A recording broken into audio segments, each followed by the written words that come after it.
Herzlich willkommen, liebe Zuschauerinnen und Zuschauer, in unserem Format Naturmedizin. Ich habe heute einen ganz speziellen Titel gewählt, nämlich Licht, Liebe, Leben.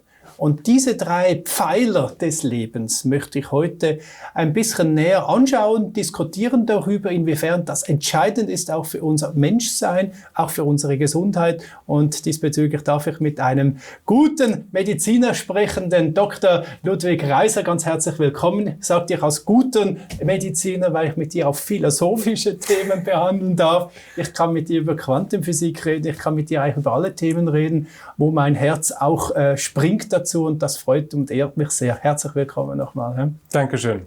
Licht, Liebe und Leben. Ja. Fehlt nicht noch was?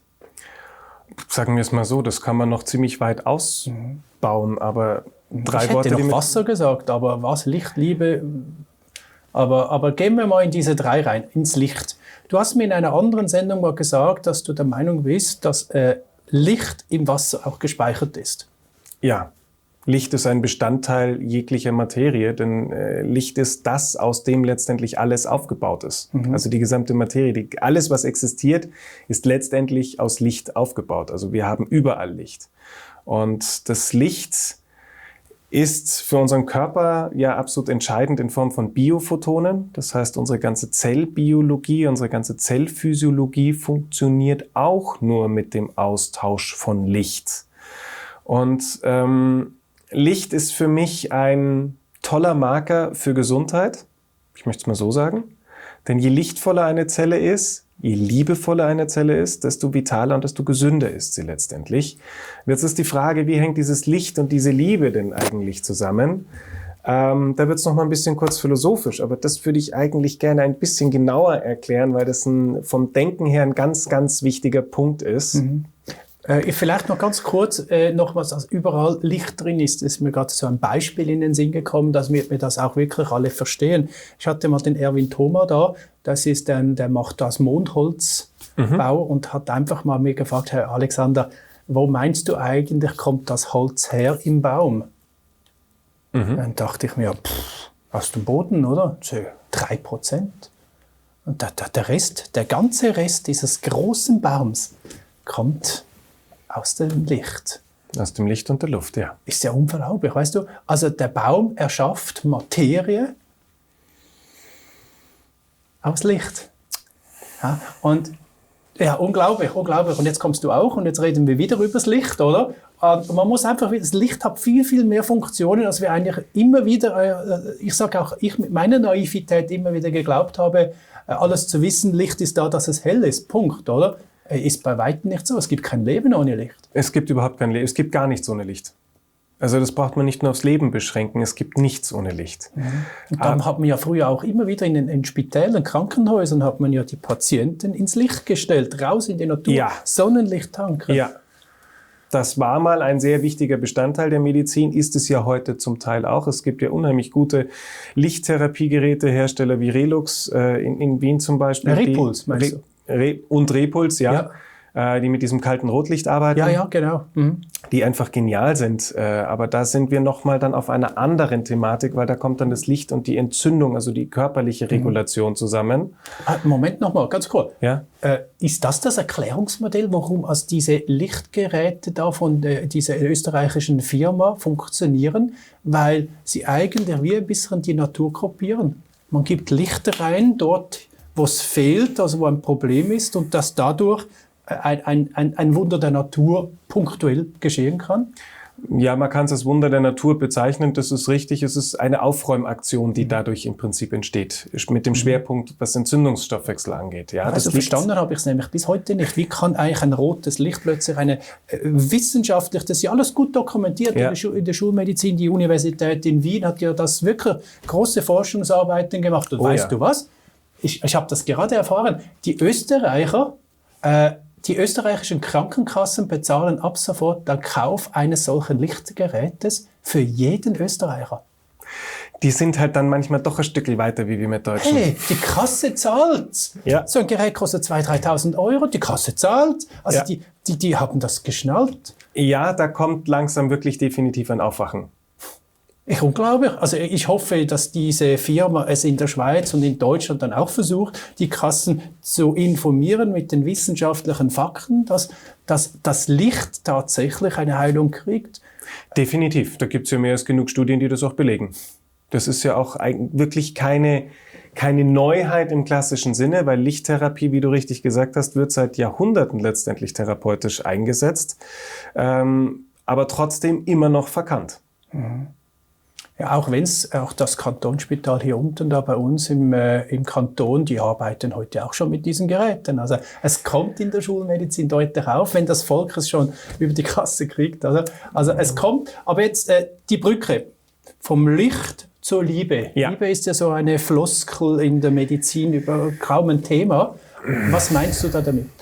Es ist nur deshalb eine Floskel, weil Physiker das Problem haben, dass sie Liebe weder messen noch definieren noch in ordentliche Strukturen packen können. Liebe ist etwas Subjektives und etwas, was niemals objektiv ist. Aber das ist der Grund, warum mir die Quantenphysik so viel Spaß macht, weil dort verlässt die Physik die Objektivität und muss auf subjektive Aspekte mitreagieren. Mhm. Und da ist auch der Bereich, wo Licht und Liebe zu einem ganz klaren, verbundenen Thema wird. Du hattest dieses Thema ja auch mit dem Nebentitel Kosmische Kräfte beschrieben. Kosmische Kräfte, das Licht ist eine der zentralsten kosmischen Kraft und da gibt es unterschiedliche Flussrichtungen, um es mal so zu sagen. Darf ich an der Stelle einen kleinen Ausflug in die Quantenphysik machen? Ich freue mich darauf. Es gibt zwei Grundkräfte im Kosmos. Ja? Die eine Kraft, die kennen wir alle, das ist die Entropie, also das ist der Zerfall der Dinge, Thermodynamik. Alles, was existiert, geht kaputt. Punkt. Egal ob Berg, egal ob Mensch, egal ob Pflanze, ob Auto, ob Haus, egal was, alles ist irgendwann kaputt. Das heißt, es gibt eine Kraft im Universum, die alles ein bisschen auseinandertreibt, die die Sachen wegbringt. Es gibt aber im Universum auch eine Kraft, die alles zusammenführt. Diese Kraft kann man jetzt Adhäsionskräfte nennen, da gibt es viele unterschiedliche Begrifflichkeiten und physikalische Formen. Es ist die Kraft, die dazu führt, dass sich ein Sauerstoff mit einem Wasserstoffatom verbindet. Es ist die Kraft, die Atome zusammenhält. Es ist die Kraft, die Moleküle zusammenführt. Es ist die Kraft, die Zellen zusammenführt. Und es ist letztendlich auch die Kraft, die Menschen zusammenführt. Und jetzt sind wir bei der Liebe, weil die Kraft, die Menschen zusammenführt, die kennen wir alle. Das ist dieses emotionale Feuerwerk. Es ist die stärkste Kraft, die wir im Leben haben. Jeder weiß, der die Liebe schon mal erlebt hat. Die Liebe setzt alle Regeln außer Kraft und bringt einen dazu, Dinge zu tun, die man vorher nicht getan hat. Wegen der Liebe, wegen dieser Kraft sind Kriege entstanden, sind Staaten entstanden, sind Friedensbündnisse entstanden und. Es ist eine zentralste Kraft und die gilt meines Erachtens nicht nur zwischen Menschen, sondern letztendlich auch zwischen dem Rest der Existenz. Weil wir sind der Thermodynamik unterstellt, wir zerfallen auch irgendwann. Man merkt's, die Barthaare werden weiß. Bei mir inzwischen Danke auch. Danke vielmals. Entschuldigung, ist alles gut? Hat's ja gerade wegrasiert, aber bei mir geht's auch los. Das ist die Thermodynamik, das ist der Zerfall der Dinge, das ist ganz normal. Aber die andere Seite gibt es auch. Und letztendlich ist das Licht das erklärende Element. Wenn ich einen Stoff habe, der zerfällt langsam. Ja, nehmen wir mal irgendwas, ein Stück Holz, was in der Pyramide oder sonst irgendwo gelagert ist, wo es halt Jahrtausende lagern kann, dann wird es irgendwann zu Staub. Wieso wird es zu Staub? Aus dem ganz einfachen Grund, weil die Moleküle da drinnen langsam an Energie verlieren. Und diese Energie ist reines Licht. Das heißt, man kann sagen, das Licht verdampft langsam aus der Materie. Und deswegen verliert sie ihre Stabilität und zerbröselt. Letztendlich ist es so einfach. Einfaches, logisches Und der Umkehrschluss ist, wenn ich in etwas Licht hineingebe, bringe ich es zusammen. Dann vereine ich es, dann stärke ich es und dann entsteht Leben.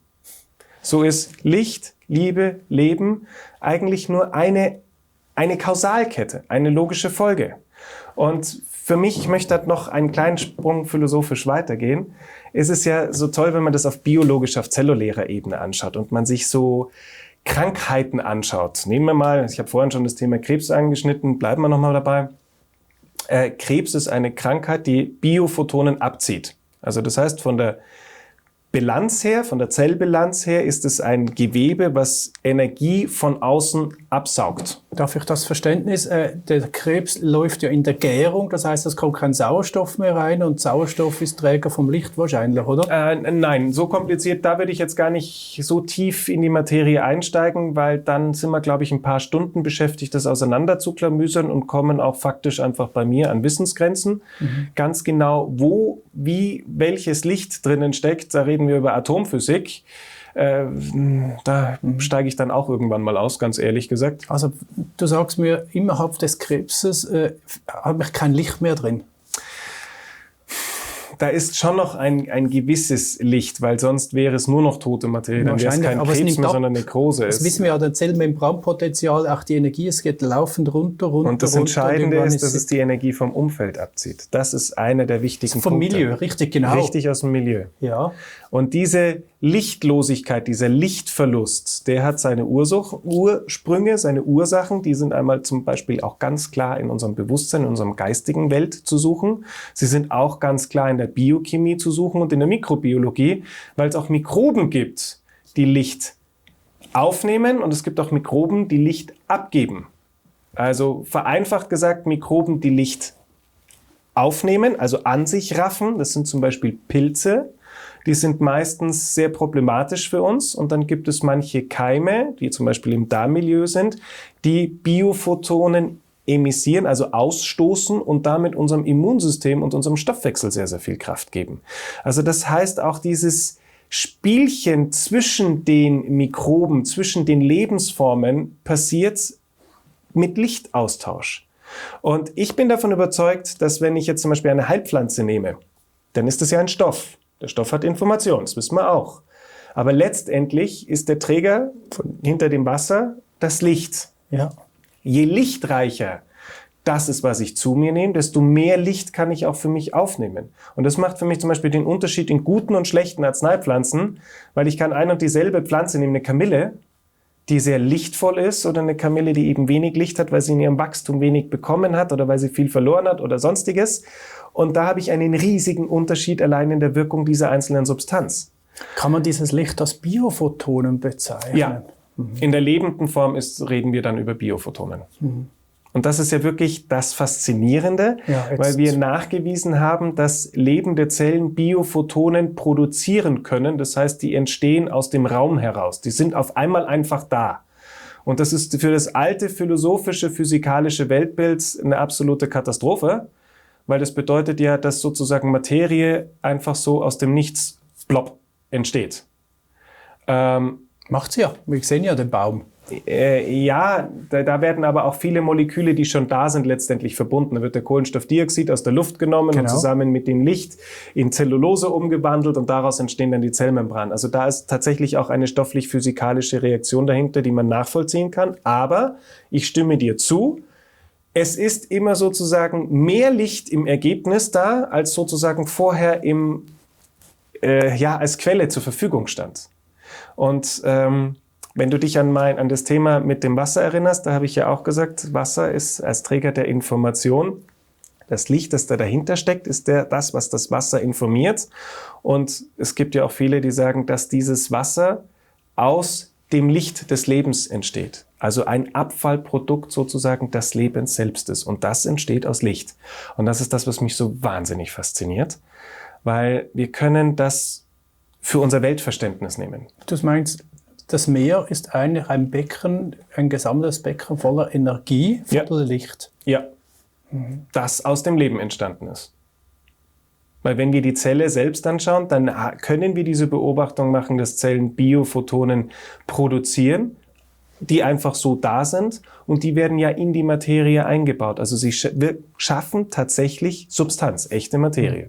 Ich meine, voll verstanden habe ich natürlich, je weniger Biophotonen wir aufnehmen, desto eher kommen wir natürlich in den Zerfall rein. Also in dieses thermodynamische Gesetz, dass wir irgendwann halt zerfallen, oder? Oder sterben. Richtig. Aber dann müsste ja im Umkehrschluss ja auch bedeuten, wir müssten schauen, dass wir ganz viel Biophotonen auch zu uns nehmen. Richtig. in Form von Biophotonen über Lebensmittel oder gibt es auch noch andere Quellen, wie wir uns Licht zuführen können? Oh, da gibt es ganz viele Quellen. Also die Lebensmittel ist schon mal klar, da können wir gerne auch mal über Öle und Fette reden, weil das zum Beispiel eine sehr wertvolle Lichtquelle ist.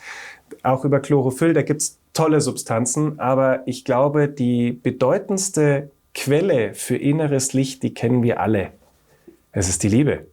Wenn man verliebt ist, hat man keinen Hunger, ist nicht müde, hat eigentlich keine Wehwehchen, alle Probleme sind gelöst. Warum? Weil wir einfach leuchten. Wir strahlen von innen heraus. Und dieses Licht entsteht ja aus unserem Geist eigentlich. Es ist ja unser Geist, unser Seelensystem, das sich verliebt hat, wie auch immer, wo dieses Gefühl, was dann auch stoffliche Botenstoffe hat, klar, gehören auch dazu, aber letztendlich ist die Liebe eine unvorstellbare Energiequelle, die wir dann nach außen tragen. Ich habe es verstanden. Und es ist tatsächlich so, mit diesem Gefühl ist ja nicht so, dass wenn es mal weg ist, dass du dann in ein Loch fällst und weniger Energie als das vorher. Also es ist kein Raubbau gewesen, sondern es war effektiv eine Herstellung, eine innere ein Kraftwerk, das dieses Energie produziert hat. Genau. Und dann resultiert daraus eine Konsequenz für die Gesundheit. Es gibt ganz viele Sachen, Probleme, die uns Licht kosten. Da können wir jetzt auch wieder bei der Ernährung anfangen. Da können wir auch bei der Mikrobiologie weitermachen, die uns wirklich Licht rauben. Aber wir können auch ein bisschen weitergehen in unser persönliches Umfeld. Wie viel Licht wird uns denn durch unser Umfeld geraubt? Mit nervigen Kommentaren, mit Stress auf der Straße, weil der vor uns nicht weiterfährt oder. All diese Themen, all das, was uns jetzt im philosophischen Sinne dunkler macht in unserer Gemütsstimmung, hat uns Licht geraubt. Mhm. Und das macht uns letztendlich auch krank. Und es ist dann auch logisch, warum schlechte Laune krank macht. Mhm. Weil uns das Licht ausgeht. Und damit beschleunigen wir unseren Zerfall. Ja, ist unglaublich. Mir kommt gerade ein Buch in den Sinn, was ich mal gelesen habe, so ein dicker Schinken über die Biografie von Yogananda Paramahansa. Mhm. Kennst du? Ja, kenne ich. Und wo der gestorben ist, wurde sein Leichnam aufgebahrt und er wurde wochenlang, hat er sich nicht verändert. Der hat einfach immer schön. Der hat ein Leben voller Liebe gelebt. Also wenn ich jetzt deine Worte nehme, hat er sich eigentlich aufgetankt, seine Batterie war voll und der Zerfall konnte gar nicht so richtig stattfinden, so schnell. Es ist eine Erklärung, warum das wirklich so passiert ist, weil man konnte sich ja nie erklären, wie er eigentlich nicht zerfallen ist. Stimmt.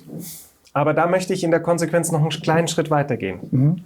Wenn wir sagen, das Licht schafft letztendlich unsere Materie, das Licht schafft unsere Vitalität, schafft unsere Gesundheit, Liebe ist Licht und mit allem, was mir Licht gibt, baue ich mein System auf, dann möchte ich diesen Gedanken mal ganz kurz als gesellschaftskritischen Aspekt nehmen.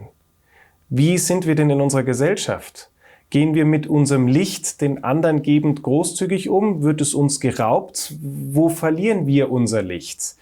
Da darf jeder für sich selber nachdenken. Ich möchte da nicht in die Politik abrutschen, aber es gibt dort definitiv ähnliche Verhaltensmuster zwischen Mikroben und Körper und Krankheit und Körper, wie auch zwischen Gesellschaft oder Politik und Mensch, die sich nach den gleichen Prinzipien verhalten. Und das ist immer letztendlich nur ein Nehmen und Geben von Licht oder Energie. Das Geben von Licht und Energie ist die Liebe. Das Nehmen von Licht und Energie ist natürlich das Gegenteil der Liebe.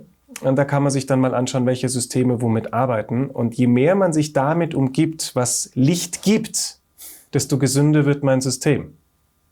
Das gilt auch für mein persönliches Umfeld. Man kennt so diesen Begriff Energieräuber. Ja, ich sag die Vampire. Die Energievampire, was nehmen die uns letztendlich? Biophotonen. Und das ist die Frage, ob man das braucht in seinem Leben. Das Interessante ist nämlich, wenn dort Veränderungen stattfinden, also wenn man dort sein Umfeld zum Beispiel ein bisschen neu sortiert, ändert sich das innere Umfeld und die Leute ändern sich auch. Also das ist immer so ein wunderschönes Wechselspielchen und das ist für mich so faszinierend, denn Licht ist in Frequenzen darzustellen, ist in Schwingungen darzustellen. Schwingungen arbeiten mit Resonanzen. Also das heißt, wenn ich mit einem anderen Menschen in Resonanz gehe, was geht denn hier eigentlich in Resonanz? Es sind unsere Lichtfelder, die in Resonanz sind. Es ist man kann es auch spirituell Aura nennen, ja. Es ist unser Energiefeld, das uns umgibt. Was ist das? Das ist Licht. Und wenn diese Lichtfelder zusammenpassen, habe ich mit dem Menschen eine Resonanz. Und wenn sie nicht zusammenpassen, habe ich mit dem Menschen keine Resonanz. Also das Thema Licht ist für unser Verständnis für die Welt und für das Leben absolut essentiell. Und ich glaube, es lohnt sich da auch für jeden ein Stückchen tiefer zu gucken und darüber mal nachzudenken, wo das Licht in Form von Liebe eigentlich im Leben steckt und wie wir selber damit umgehen. Ja, wir könnten an dieser Stelle wirklich fertig machen mit der Sendung, weil es ist alles gesagt. Aber lass uns noch ein bisschen uns selbst oder auch die Zuschauerinnen und Zuschauer noch begleitend für die Zukunft diesen Gedanken noch weiterspielen. Wenn Menschen jetzt tatsächlich in einer gesundheitlichen Disbalance drin sind, dann müsste man ja jetzt eigentlich diesen Datensatz wirklich aufnehmen und sagen, ein ganz wichtiger Punkt ist, dass dieser Mensch Biophotonen kriegt. Ja. Gut, wissen wir, kann man über die Ernährung unglaublich wertvoll machen, im Bereich Demeter, Bioqualität noch viel mehr Biophotonen rein. Aber eigentlich ist das Wichtigste, dass er vielleicht sich selbst auch mal anschaut, sich selbst liebt, die Selbstliebe, sich selbst was Gutes gönnt, sich selbst was Gutes tut, aber auch die Leute um ihn herum eigentlich ihn versuchen, eigentlich mit Liebe einzudecken, oder? Richtig. Letztendlich ist das Ergebnis dann, oder das perfekte Ergebnis ist die Freude. Da muss man dann immer so ein bisschen aufpassen im therapeutischen Sinne, weil wenn die Menschen dann mal länger in einer Leidensgeschichte zum Beispiel drinnen waren, dann sind sie es gewohnt, dass sie von ihrem Umfeld Licht bekommen. Ja, sie sind die Krankheit. Genau, das hält ihnen dann ihren Opferstatus gerne aufrecht und dann kommt man in eine gewisse Sackgasse. Aber wenn man aus dem eine Freude macht, eine Freude ist immer eine Eigenverantwortung. Eine Freude macht immer Spaß und bringt immer eine Veränderung und ein Fortschreiten und ist meines Erachtens auch eine der größten Quellen der Biophotonen, weil wir müssen ja dran denken, wir als Menschen können Biophotonen nicht nur aufnehmen, sondern auch selbst produzieren. Beispiel Liebe. Also was ist das Heilendste, was es gibt? Freude und Liebe. Das ist ja auch der Grund, warum diese Clown-Doktoren so wahnsinnig viel Erfolg haben, weil sie die Menschen einfach aus diesem dunklen Sumpf, möchte ich mal so holen, in ein lichtes, freudvolles Sein bringen. Und damit ändern sie ihre ganze Biophotonenbilanz und damit ändert sich ihre Gesundheit. Ja, wenn du die Kerze anzündest, brennt sie, gell? Und dann ist vieles wieder möglich. Genau. Ich liebe diesen Gedanken wirklich. Und ich hoffe auch, dass ganz viele Zuschauerinnen und Zuschauer diesen Gedanken eben mit einbeziehen und nachfolgen können, weil es tut einfach gut. Ja. Auf dieser Ebene zu reden oder das Leben zu leben, bewusst, würde ja auch bedeuten für uns gesunden Menschen, dass wir diese Gesundheit in uns erhalten können, wenn wir genau diese Freude zum Leben Ausdruck geben und unser Gefährt dahin eigentlich nicht zu viel Räuber reinhauen, also sprich schlechte Nahrung, sondern gute Nahrung, einfach immer wieder ein bisschen Energie reinbringen in Form von diesen Biophotonen. Ja. Wow. In Form von Freude und Liebe. Toller Gedanke. Großartige Sendung. 1000 Dank. War mir eine Freude, wie immer. War für mich wieder mal eine Überraschung. Keine Ahnung, wohin die Reise geht. Wir reden einfach und kommt so was Schönes heraus. Ja, bin ich so stolz und voller Dankbarkeit, dass wir Ihnen das jetzt auch so schildern durften. Auch dir ganz herzlichen Dank für diese Sendung. Für die Einladung. Wir machen jetzt eine Kaffeepause. Wir sind aber nachher wieder für Sie da. Ich wünsche Ihnen alles Gute. Bis ein anderes Mal. Auf Wiedersehen miteinander.